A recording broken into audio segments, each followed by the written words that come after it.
এভাবে বেগুনি ভাজলে কিন্তু ভাজার পরও 4 থেকে 5 ঘন্টা মুচমুচে থাকবে, বেগুনের গায়ে এক্সট্রা তেলও থাকবে না এবং খুব বেশি কিন্তু তেলও টানবে না এই বেগুনি ভাজার সময়।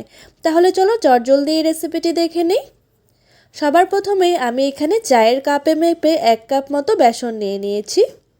এই 1 কাপ বেসন দিয়ে কিন্তু 10 থেকে 12টি বেগুনি খুব ভালোভাবে ভাজা হয়ে যাবে, আর এক্সট্রা কোনো ব্যাটার কিন্তু বেঁচে যাবে না। অনেক সময় কি হয়, আমরা বেগুনি তৈরি করার সময় বেগুনি তৈরি করা হয়ে গেলে অনেক ব্যাটার বেঁচে যায়, সেটা আমাদের ফেলে দিতে হয় কিংবা অন্য কাজে লাগাতে হয়।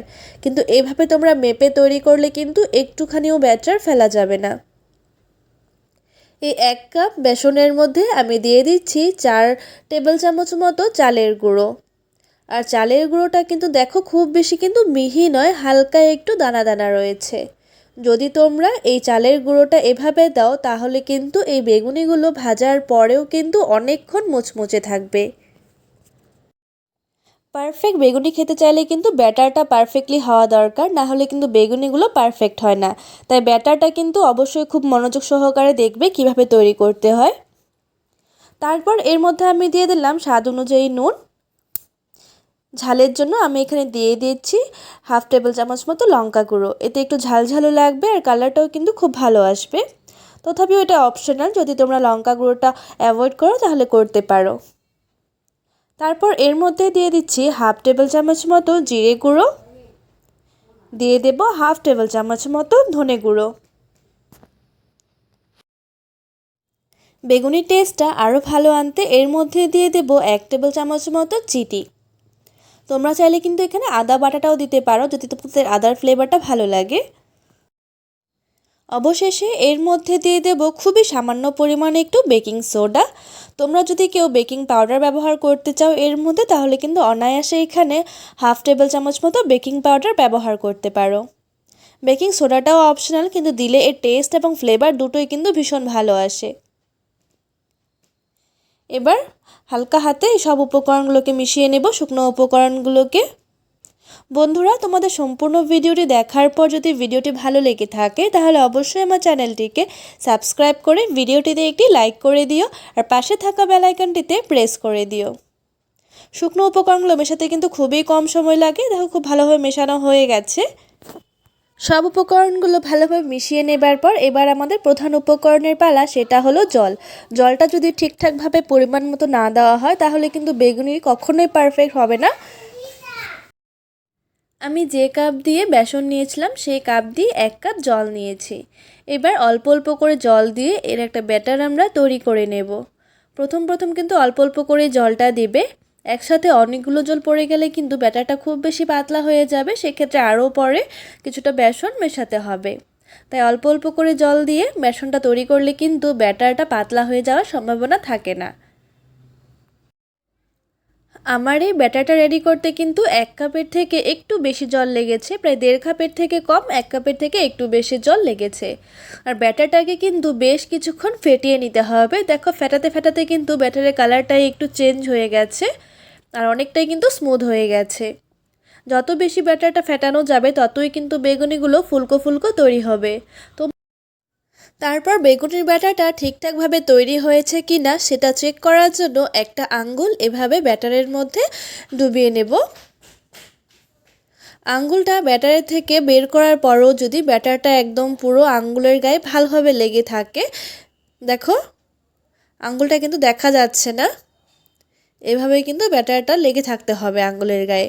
যদি এভাবে লেগে না থাকে, একদম পুরো পাতলা হয়ে যায়, সেক্ষেত্রে কিন্তু ব্যাটারের মুখটা আরেকটু ঘন হওয়া দরকার। তারপর এর মধ্যে দিয়ে দেব 2 টেবিল চামচ মতো গরম তেল। এই গরম তেলটা দিলে কি হবে, বেগুনিগুলো যখন আমরা ভাজবো তেলের মধ্যে সেক্ষেত্রে কিন্তু বেগুনিগুলো খুব বেশি তেল টানবে না, যেহেতু বেসনের গোলাটা আগে থেকেই তেলটা শুষে নেবে। তাই কিন্তু বেগুনি ভাজার সময় খুব বেশি তেল একটা টানবে না। তাই এই তেলটা কিন্তু অবশ্যই দেওয়ার চেষ্টা করবে। তেলটাকে দিয়ে ভালোভাবে ব্যাটারের সাথে মিশিয়ে নিলাম।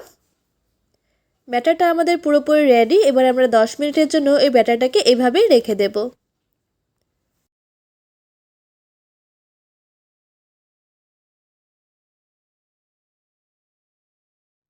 তারপর বেগুনি ভাজার জন্য কিন্তু বেগুন কিন্তু অবশ্যই দরকার। তার জন্য আমি একটা লম্বা সাইজের বেগুন নিয়ে নিয়েছিলাম।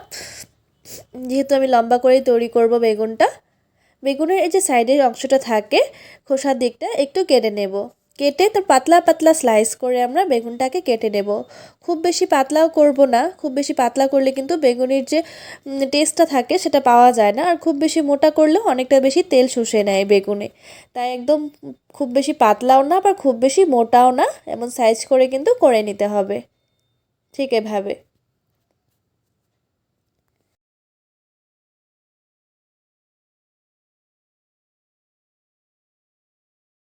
বেগুনগুলো কিন্তু আমি কাটার পরে ধুয়ে নেইনি, কাটার আগে বেগুনটাকে ভালোভাবে পরিষ্কার করে ধুয়ে নিয়েছিলাম। জল থাকলে সেক্ষেত্রে তেলটা কিন্তু বেগুনের গায়ে একদম পুরো লেগে থাকে, তাই অবশ্যই কিন্তু বেগুনটাকে শুকনো রাখার চেষ্টা করবে।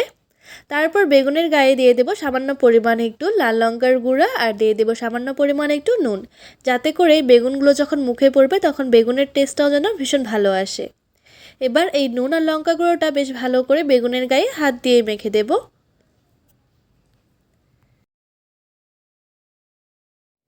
বেগুনের মধ্যে কিন্তু সাথে সাথে নুন দেওয়ার পর সাথে সাথে বেগুনটাকে ভেজে নেওয়ার চেষ্টা করবে, নাহলে বেগুন থেকে জল ছেড়ে দেবে।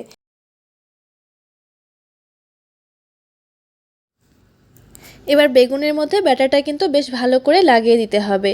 বেগুনটা দেখো ব্যাটার দিয়ে কিন্তু একদম পুরো ভালোভাবে কোট হয়ে গেছে পারফেক্টলি। আর খুব বেশি কিন্তু ব্যাটারও বেগুনের গায়ে লেগে নেই, খুব বেশি ব্যাটারটা লাগলে কিন্তু বেগুনিটা খেতে ভালো লাগে না। অন্যদিকে আমার তেলটাও কিন্তু বেশ ভালো করে গরম হয়ে গেছে। অন্যদিকে আমি গ্যাসে আগে থেকে তেলটা গরম হবার জন্য বসিয়ে রেখেছিলাম।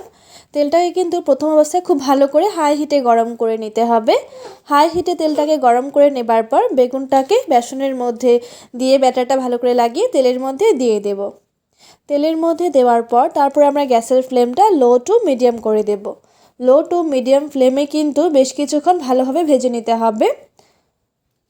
হাই হিটে ভাজবে না, তাহলে কিন্তু বেগুনিগুলো মুচমুচে হবে না। অবশ্যই লো টু মিডিয়াম হিটে ভালো করে উল্টে পাল্টে দু পিঠ ভেজে নেব।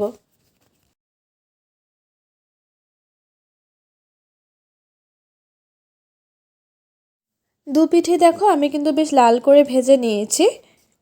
আর আমি কিন্তু খুব বেশি তেলও ব্যবহার করিনি, তোমরা দেখে বুঝতেই পারছো খুবই কম তেলে ভাজছি আমি বেগুনগুলোকে। এবার আমরা এটাকে নামিয়ে নেব। তোমাদের এই বেগুনের রেসিপিটা কেমন লাগলো অবশ্যই কিন্তু আমাকে কমেন্টস করে জানিও। ভিডিওটি শেষ পর্যন্ত দেখার জন্য তোমাদের সকলকে অনেক অনেক ধন্যবাদ। তোমরা দেখে কিন্তু বুঝতেই পারছো বেগুনিগুলো একদম পুরো অনেকটাই মুচমুচে হয়েছে, আর খুব বেশি কিন্তু তেলও বেগুনের গায়ে লেগে নেই।